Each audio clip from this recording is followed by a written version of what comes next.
That's my best friend.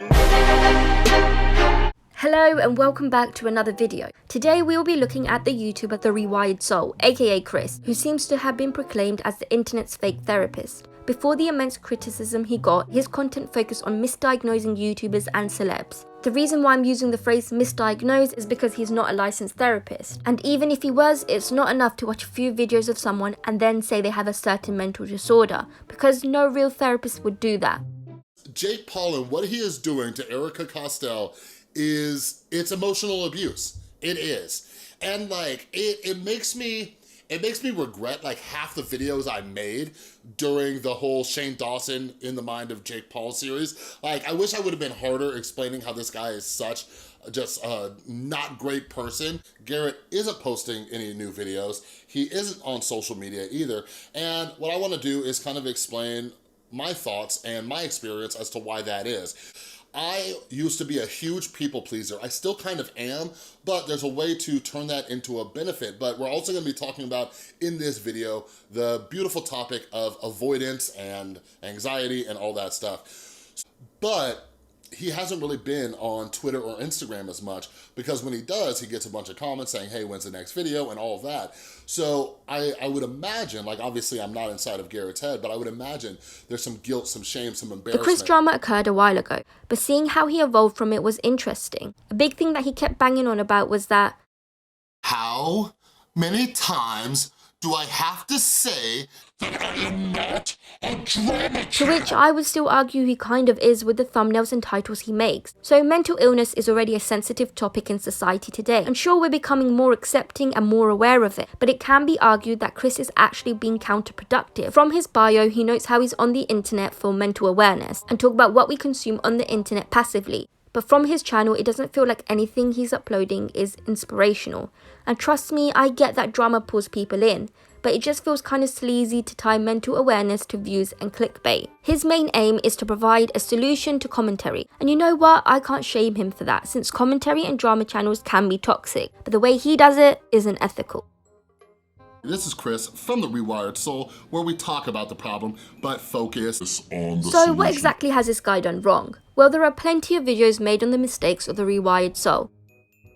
Because for me, his videos went from actually discussing about mental health problems and solutions, and it became more about spreading gossip and tea. So because of this, he started to create almost fake drama using YouTubers' names, and he creates somewhat of a false narrative with these people. A lot of the times he makes the drama out of thin air. He has 65 videos on Shane Dawson, 45 videos on Jake Paul, 16 videos on Tana Mojo, 15 videos on Trisha Paytas. It goes on and on. At some point, it becomes kind of obsessive. Just imagine, some random guy on the internet making 65 videos on how you need to get help in therapy, or about how your relationships are failing. So imagine on the flip side that you are an influencer and you have had this extremely public intervention between the Rewired Soul and the rest of his subscribers. Now, the Rewired Soul is conducting these very public interventions without actually knowing the support network that the influencer or individual may have behind them. I don't want people to know my current mental health state. Yep. When people are About constantly how commenting bad your mental health is, when you're doing okay,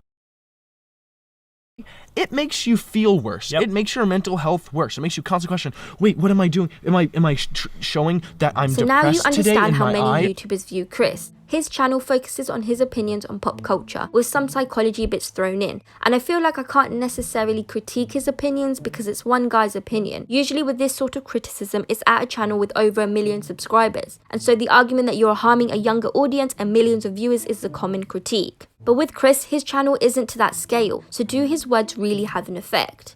So I'm going to throw it back into the past where Trisha had said some words about what Chris has said about her. Like, he does so many videos about me and Jason and our relationship as if he's a relationship expert. It's like, you have a child, you're not married to that mom, you have another girlfriend that's, do you know what I'm saying? And he acts like his is so perfect. And like, just looking at him, you know, he does judgments just by looking at our videos, and just by looking at his videos, not his physical appearance, just like looking at his videos and looking at him, and the way it's like he looks tired, he looks worn out, like he acts like he's such an expert, and it's honestly dangerous, and it's honestly unhealthy to tell people to like And he always says, I'm not trying to diagnose, and I'm not saying this, but it's like, you're saying it. Like, just because you put a disclaimer, just because you say, like, so yes, not his trying to hurt your words do feelings, have an but, effect, regardless of the size of his channel. It's interesting that after Trisha's video, which I'm sure Chris saw, he still kept making videos about her, even though she is clearly distraught. I understand being offended by what she said and wanting to respond, but being someone who very much puts himself on a pedestal of someone who cares about someone's mental health and wanting to educate people, it feels very petty of him to keep making videos on her. And even going to his channel now, there's already another recent video about Trisha. He says he tries to promote self-awareness, but it may just be the most hypocritical thing he has said. In the video about Trisha, which looks at Jeff's comments that he made on his podcast, he pretty much says that everything that was said was a joke, and that Trisha herself makes crude jokes about Jason and David. This scenario I'm painting already sounds vapid and unimportant, but his channel focuses on mental health, and I don't see how dredging up drama and speaking about it is educational. He says his videos are for the people, but then turns off the likes and dislikes. What? Bro, what are you talking about, man? I don't have an issue with what he thinks I'm of out, Trisha. man. But what I do have an issue with is his holier-than-thou mentality. I myself have battled with not sounding like I'm a know-it-all, and sometimes it comes off like I am. But from what I've inferred from Chris's video is that he thinks he's in a position where he can give out unsolicited advice that nobody asked for. You can be concerned for someone, but to put labels on them and build a video where there's only one side to the argument isn't fair to the person the video is on and the audience. The easiest thing with rant videos and commentary videos is to just bash on the person, and Chris has used that to his advantage. He says that everything isn't black and white, especially when there's already a group that dislike the person, and that he hates cancel culture, not realizing he is a part of the problem. Other than giving advice that wasn't asked for, the Rewired Soul has released a book. Yay, another YouTuber book. So straight off the bat, his website is an interesting one. Cancel culture is something that is spoken about a lot from the people who've been cancelled. It's the idea of boycotting someone and wanting their image ruined. But I don't think you can truly cancel someone with a hashtag of blank is over party and leaving hate comments. That does nothing.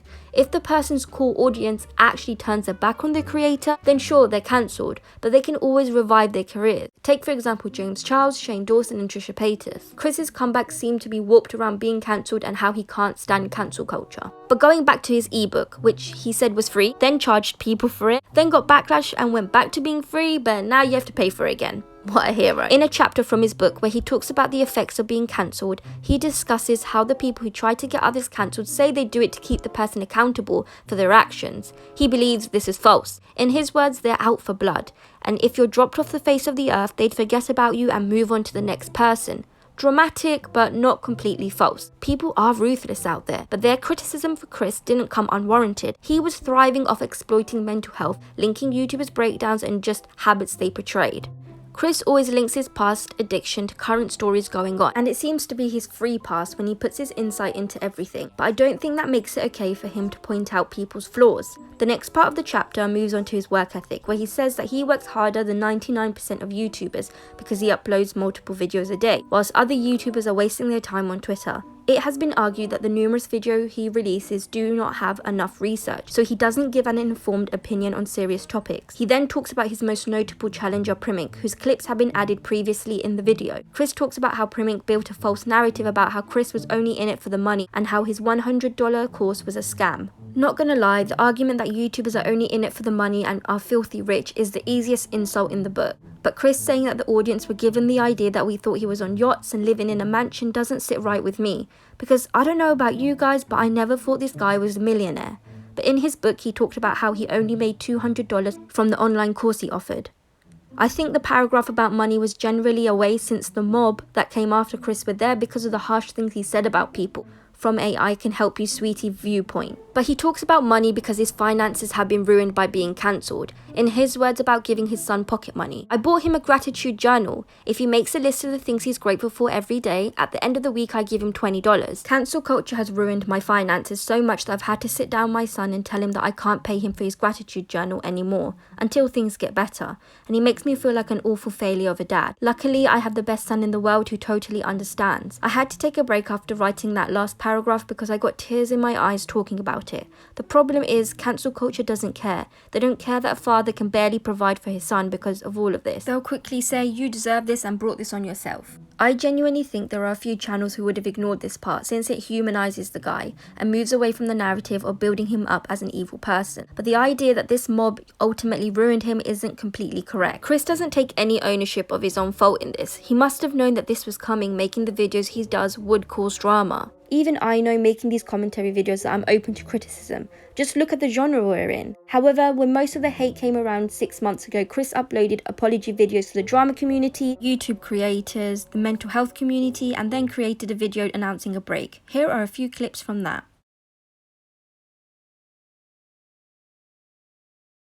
I want to start off by saying I fully understand why you have made your content. And I am not going to argue that, or I'm not going to complain about that, because that would make me a hypocrite.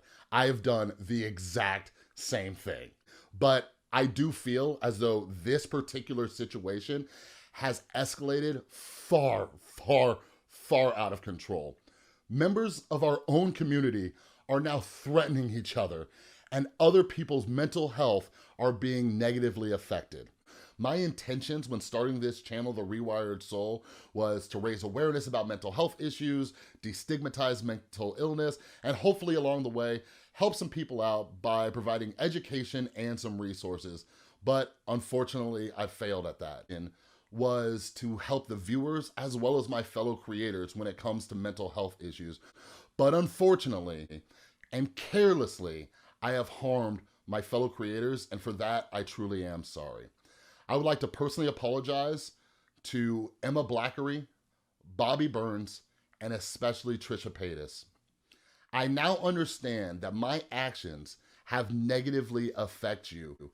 And if I'm gonna be honest, part of it is my own addictive behaviors and just usually when I make videos on someone who's messed up, the immediate effect is a loss of subs. But slowly but surely they regain the subs. But in the case of Chris, the drop in views was astonishing. 7 months ago, Chris would garner around 15 to 20,000 views per video, with a few hitting 100,000. But now his videos average at 1,000 to 3,000 views, with a small gain of subs. It feels like the audience on YouTube has given up on Chris. So to sum up the video, Chris was labelled the pretend therapist on YouTube for his inappropriate comments about YouTubers' mental health, which he had no business talking about, and he was dragged for it. But that hasn't stopped him from creating the content he wants. Anyway, I think I'm going to end the video here. Thank you ever so much for watching. Sorry for the lack of videos, but I plan on uploading weekly again, so thank you for sticking around. Like and subscribe, I'll put my Instagram and Twitter up here, and yeah, have a great day. What's going on?